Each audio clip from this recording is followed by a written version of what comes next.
Logical NOT operator is unary operator and used to invert the result of a condition. It can turn a true to false or a false to true. That means if the result of a condition is true, we can turn it to false by using logical NOT, and vice versa. Say we have 10 greater than 5. That means this is a true condition. 10 is always greater than 5. So the greater than operator is going to return 1 in this case. Now if I have I is equal to this, I is going to be always 1.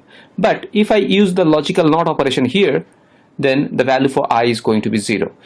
Now this is 1. Now NOT of 1 is 0. That means in this case I is going to be 0.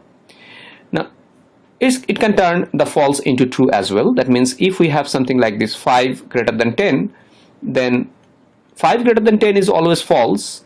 That means this is 0. So NOT of 0 is always 1. So in this case the value for I is going to be 1.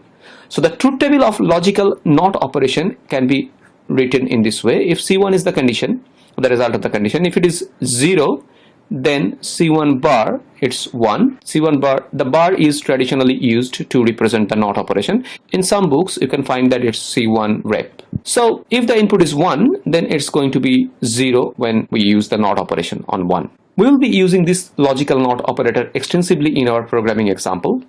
This program represents the working of NOT operation.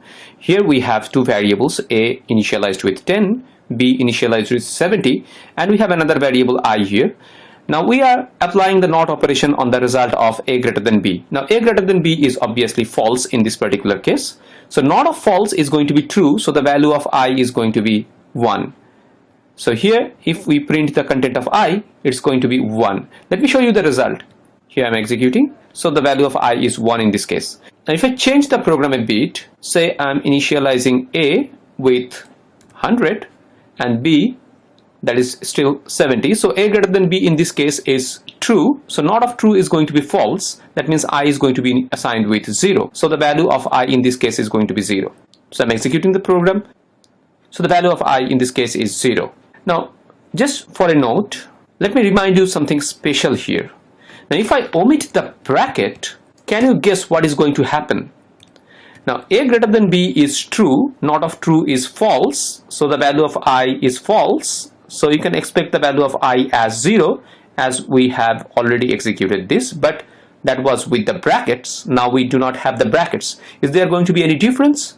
Yes, of course. The unary operator is always having higher precedence than any binary operator. So the NOT is the unary operator, so it is having the higher precedence. Now A is common between this unary operation and this binary operation. So since this NOT operation is having the higher precedence, NOT of A is going to be evaluated first. And since A is non-zero value, so it will be considered as true value. And remember that any non-zero value in C is considered as true value.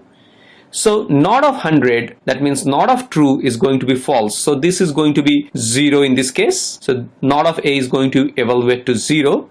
And then 0 greater than 70 is going to be evaluated. 0 greater than 70 is false, that means 0. So the value of I is going to be 0. I'm executing the program for you, and here it is, I is 0. Now if I had 10 greater than 70 here, so NOT of 10 is 0. 0 greater than 70 is 0, so it's 0 again. Now if I have minus 5 here, now NOT of 10 is 0, here NOT of 10 is 0, 0 greater than minus 5 is true, then the value of I is going to be 1 in this case. So here it is. If we put a bracket here, then obviously the case is different. Now you can see that this bracket increases the precedence of this greater than operator, and that is going to be evaluated first. So 10 greater than minus 5 is going to be true, and NOT of true is false, so it's going to be 0.